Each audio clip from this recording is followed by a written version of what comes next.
마음의 알고리즘. 당신의 잘못이 아닙니다. 잠깐 마음이 고장났을 뿐입니다. 당신은 행복한 사람인가요? 이 질문에 자신있게 네 라고 대답하는 사람은 많지 않을 것이다. 나라면 자신있게 이렇게 대답할 것이다. 아니요. 나는 불행한 사람에 가깝다. 사람을 사귈 때도 일을 할 때도 최악의 결말을 먼저 생각한다. 무언가를 생각하기에 앞서 엉망진창인 미래가 머릿속에 떠오른다. 스트레스는 평생의 동반자다. 이런 성격이니 행복보다는 불안을 느낄 때가 더 많다. 그래서일까? 어린 시절부터 막연하게 내 인생의 목표는 행복이어야겠다고 생각했다. 어떻게 하면 행복해질 수 있을지 나름의 고민을 거듭해왔다. 고민이 시작된 지 긴 시간이 흘렀다. 마음처럼 흘러가지 않는 삶에 때로는 좌절했지만 고생을 보답할 성과도 있었다. 오랜 시행착오 덕에 깨닫게 된 행복의 법칙들이 꽤 많다. 그중 하나가 바로 마음에도 알고리즘이 있다는 사실이다. 알고리즘은 최근 유튜브를 통해 우리에게 익숙해진 단어다. 유튜브는 자신만의 알고리즘으로 우리의 시청 패턴을 분석해서 우리가 좋아할 만한 것들로 피드를 채워준다. 그런데 이 알고리즘이란 건 정확히 무엇일까? 알고리즘은 쉽게 말해 문제가 발생했을 때 그것을 처리하는 방법을 순서대로 정리한 것이다. 목이 마를 때를 한번 생각해 보자. 목이 마르다. 물을 컵에 따른다. 물이 아주 뜨겁다. 잠시 기다리며 식힌다. 물이 미지근해졌다. 물을 마신다. 이렇게 우리가 숨쉬듯 자연스럽게 처리하는 기본적인 행동들에도 알고리즘이 작동하고 있다. 만약 삶의 문제들을 이렇게 간단한 알고리즘을 통해 차근차근 해결해 갈 수 있다면 얼마나 좋을까? 하지만 우리는 언제나 여러 가지 일을 한꺼번에 처리해야 한다. 출근 준비를 하며 오늘의 일정을 머릿속으로 정리해야 하고, 일을 하며 오늘 아침 목소리가 좋지 않았던 가족의 건강을 걱정해야 할 때도 있다. 때로는 전혀 예상치 못했던 새로운 사건이 발생해 머리를 아프게 만들기도 한다. 그럴 때 우리의 알고리즘은 가끔 고장난다. 잠시 기다리며 물을 식히는 과정에 오류가 생겨 뜨거운 물을 혀에 대기도 하고, 물을 마시는 일에 오류가 생겨 기껏 컵에 따라둔 물을 잃어버린 채 하루를 보내는 일도 허다하다. 고장난 기계처럼 해야 할 일을 잊어버린 채 삐걱거리고 그 결과 주변에서 우리를 기다리고 있는 사소한 행복들을 놓치고 만다. 그런데 우리는 왜 마음이 고장날 때마다 내 능력이 부족해서 그런 거야, 내가 나약해서 그런가 봐 라고 말하며 스스로를 탓하기 바쁠까? 마음이 아프고 삶이 불행하게 느껴지는 건 당신이 못나고 부족해서가 아니다.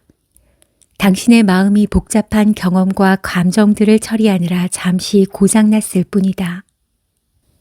컴퓨터가 고장나면 원인을 찾고 수리해야 하는 것처럼 마음의 고장 원인을 찾고 고쳐주면 된다. 그 원인을 찾는 과정이 바로 마음의 알고리즘을 아는 일이다. 상처 입은 스스로를 탓하지 않기 위해, 일상의 사소한 행복을 놓치지 않기 위해 우리는 마음이 어떻게 작동하는지 알아야 한다. 인간은 끊임없이 미래를 걱정하고 불안을 느끼도록 설계되었다. 즉, 우리 마음의 기본값은 불안과 불만족이다. 끝없는 불안과 불만족이 우리의 행복을 방해한다. 혹시 당신이 나는 왜 이렇게 불행할까 고민하고 있다면 이 말을 전하고 싶다. 다른 사람이 행복해 보이는 이유는 모두 지나가는 사람이기 때문이다. 사실 모두들 당신처럼 가끔 행복하고 가끔 불행하다. 그러니 걱정하거나 초조해할 필요가 없다. 당신도 나도 꽤 괜찮은 사람이니까. 이 사실을 깨달은 순간 내 마음에 큰 위안이 찾아왔다. 당신도 나와 같은 마음이라면 불행에 지친 당신의 마음이 조금 편안해졌으면 좋겠다. 그렇게 될 수 있다면 내 마음의 알고리즘에도 파란불이 켜질 것이다. 관점을 바꾸면 찾기 쉬운 행복의 알고리즘. 1. 마음이 슬플수록 쇼핑에 몰두한다.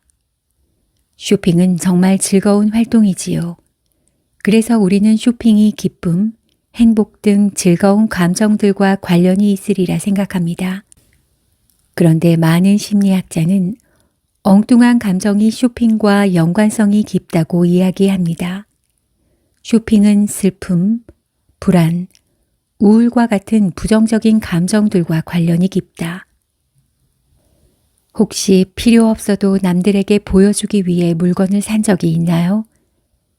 내 물건이 친구들이 감탄하고 부러워할 때 자신이 멋지다고 생각한 적이 있나요?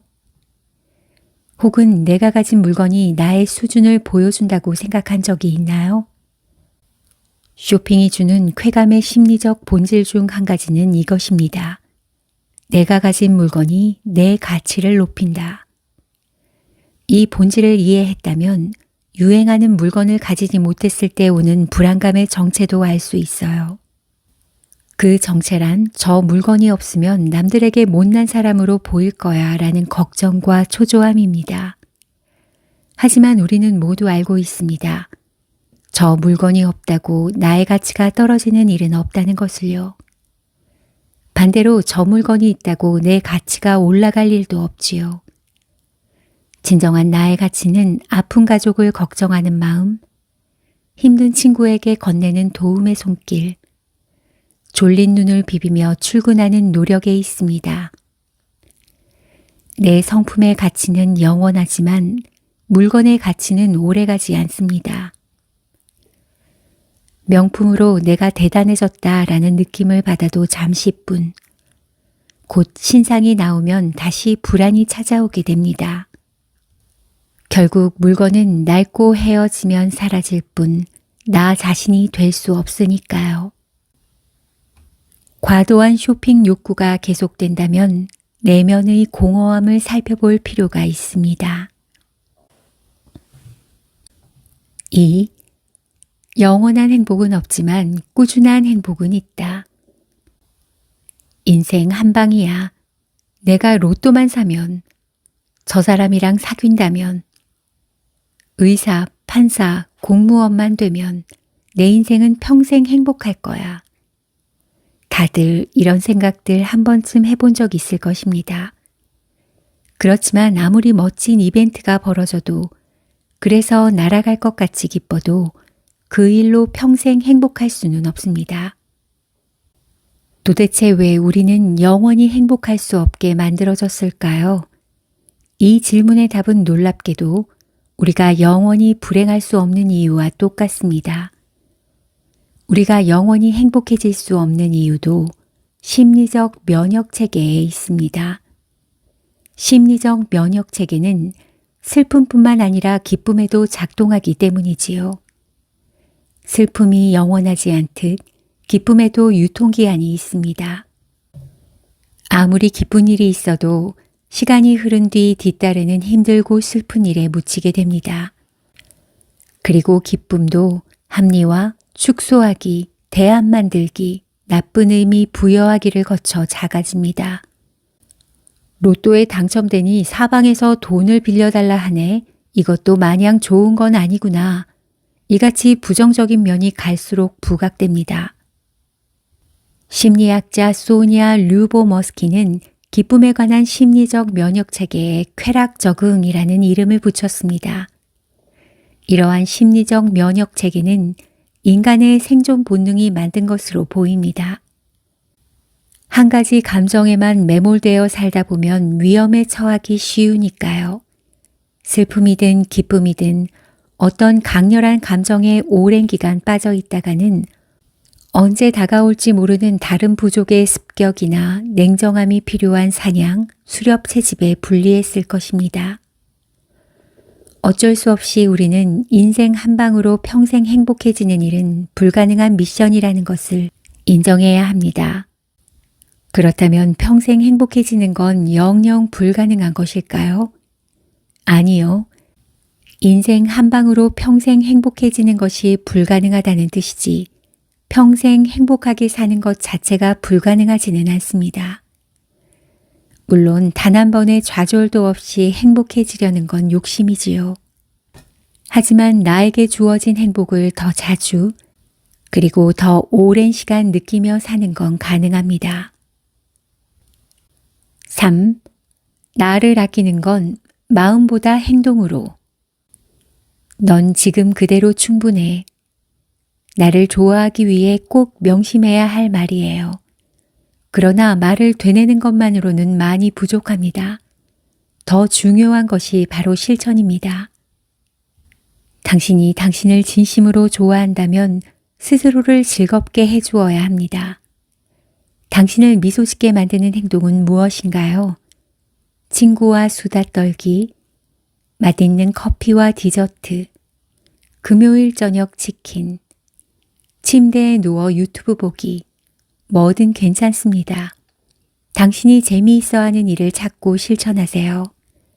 다만 실천하기 전 한번 고민해 봐야 할 문제가 있습니다. 과연 그 일이 진정으로 날 즐겁게 할 일인가? 모든 행동에는 빛과 그림자가 있는 법입니다.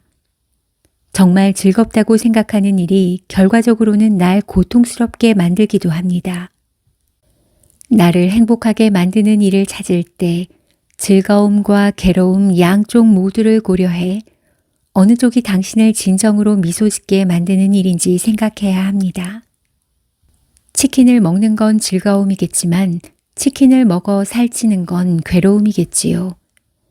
밤새 스마트폰을 하면 즐겁겠지만 다음 날 눈이 안 떠지고 피곤해서 괴로울 겁니다. 피아노나 기타 같은 악기를 연습하면 잘 다루게 되어 즐겁겠지만 악기 연습은 귀찮기에 괴롭습니다. 핵심은 즐거움과 책임감 사이의 타협점을 찾는 일이에요. 치킨보다 내 건강이 더 중요하다면 8시 이후 치킨 금지 같은 타협점을 세워야겠지요. 아무리 생각해도 치킨의 행복이 더 크다면 스트레스는 접어두고 마음껏 즐기세요. 무엇이 당신을 가장 행복하게 만드는지 잘 아는 사람은 당신이니까요. 진정 자신을 좋아한다면 긴장을 풀어주는 일, 마음을 편안하게 만드는 일, 나를 미소 짓게 만드는 일을 찾아 실천해 주세요. 당신이 즐거우면 즐거울수록 더 많이 웃을수록 스스로를 더욱 좋아하게 될 거예요. 행동 없는 곳에 행복은 있을 수 없습니다.